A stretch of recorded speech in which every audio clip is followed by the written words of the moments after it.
வணக்கம். இன்றைக்கி நம்ம உருண்டை குழம்பு எப்படி பண்ணுறதுன்னு தான் பார்க்க போகிறோம். ஒரு 1 மணி நேரம் இல்லைனா 2 மணி நேரம் சரிங்களா? பயிரை எடுத்து ஊற வச்சு ஒரு மிக்ஸி ஜாரில் ட்ரான்ஸ்ஃபர் பண்ணிக்கோங்க. அதில் கொஞ்சம் போல் சோம்பு, அப்புறம் 2 பல் பூண்டு சேர்த்து அரைச்சிக்கிட்டிங்கன்னா டேஸ்ட் இன்னும் நல்லாயிருக்கும். அதை அரைச்சி ரொம்ப நைஸாக அரைக்கக்கூடாது. இந்த மாதிரி கொரன்னு அரைச்சி எடுத்துக்கோங்க. இந்த மாதிரி அரைச்சி எடுத்ததுக்கப்புறமா இதை வச்சு தான் நம்ம உருண்டை பிடிக்க போகிறோம்.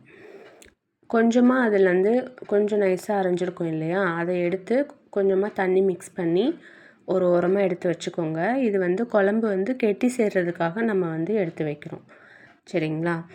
இப்போ நம்ம இதை எடுத்து ஒரு ஓரமாக வச்சு உருண்டைக்கு அரைச்சி வச்ச அந்த பயரில் உப்பு, வெங்காயம் சேர்த்து நல்லா மிக்ஸ் பண்ணிக்கலாம். இது எல்லா பக்கமும் வெங்காயமும் உப்பும் மிக்ஸ் ஆகிற மாதிரி நல்லா மிக்ஸ் பண்ணிக்கோங்க. நல்லா மிக்ஸ் பண்ணலன்னா உப்பு அங்கங்கே இருக்கிற மாதிரி கரிக்கும். ஸோ நல்லா உப்பையும் வெங்காயத்தையும் மிக்ஸ் பண்ணிவிட்டு இப்போ உருண்டை பிடிக்க ஆரம்பிச்சிடலாம். உருண்டை கொஞ்சம் சின்னதாகவே பிடிங்க.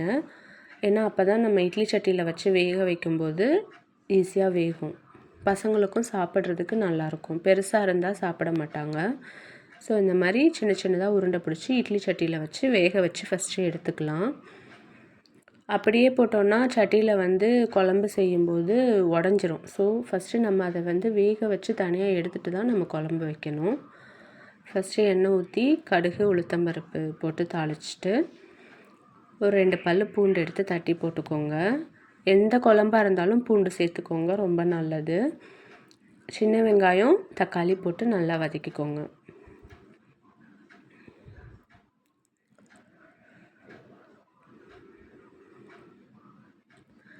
இந்த குழம்பு சின்ன பசங்கள்லேருந்து பெரியவங்களுக்கு வரைக்கும் எல்லாருக்குமே பிடிக்கும். தக்காளி, வெங்காயம் நல்லா வதங்கினதுக்கப்புறம் மிளகாத்தூள் சேர்த்துக்கலாம். வீட்டில் அரைச்ச மிளகாத்தூள் தான் சேர்த்துக்கலாம். இது நல்லா மிக்ஸ் பண்ணிக்கோங்க. மிக்ஸ் பண்ணிவிட்டு நம்மளுக்கு தேவையான அளவு தண்ணி ஊற்றிக்கலாம். தண்ணி ஊற்றி நல்லா மிக்ஸ் பண்ணி விட்டுருங்க. இப்போ குழம்பு நல்லா கொதி வரட்டும். அது ஓரளவு இந்த மாதிரி நுரக்கட்டி கொதி வந்ததுக்கப்புறமா நம்ம ஃபஸ்ட்டே மிக்ஸ் பண்ணி வச்சுருந்தோம் இல்லையா, அந்த பருப்பு கொஞ்சமாக எடுத்து தண்ணியில் கலந்து வச்சுருந்தோம் இல்லையா, அந்த பருப்பு கலவையை இப்போ நம்ம ஆட் பண்ணிக்கலாம். புளியும் கொஞ்சம் போல் கரைச்சி சேர்த்துக்கோங்க. அது கொஞ்சம் டேஸ்ட்டு கொடுக்கும் குழம்புக்கு. இந்த மாதிரி நல்லா கொதிக்கணும். அந்த மிளகாத்தூள் வாசனை போனதுக்கப்புறமா இட்லி சட்டியில் வேக வச்சுருந்தோம் இல்லையா, அந்த உருண்டை வெந்துருச்சு. ஸோ அதை ஒன்றா எடுத்து நம்ம குழம்புல சேர்த்துடலாம் சரிங்களா? குழம்பு நல்லா கொதி வந்ததுக்கப்புறமா சேர்த்துக்கோங்க. உருண்டை நல்லா வெங்காயம், அந்த பருப்பு, சோம்பு எல்லாம் சேர்த்து வேகும்போது வாசனையும் நல்லாயிருக்கும் குழம்புல. ஸோ பாருங்கள், உருண்டை நல்லா வெந்திருக்கு. இப்போ நம்ம ஒன்றா எடுத்து குழம்புல சேர்த்துடலாம். கரண்டி யூஸ் பண்ணுங்கள், கையில் எடுக்காதீங்க, ரொம்ப சூடாக இருக்கும். கரண்டிலே எடுத்து ஒன்றா போட்டுருங்க. பாருங்கள், குழம்பு நல்லா கட்டி சேர்ந்து வந்துருச்சு.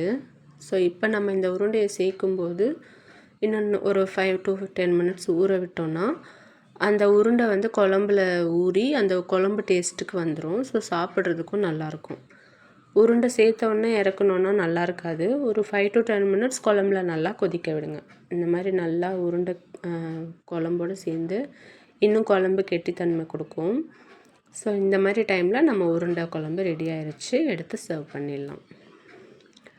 உங்கள் வீட்டில் கண்டிப்பாக ட்ரை பண்ணி பாருங்கள். உங்கள் வீட்டில் இருக்கிறவங்களுக்கு கண்டிப்பாக இந்த டிஷ் பிடிக்கும்.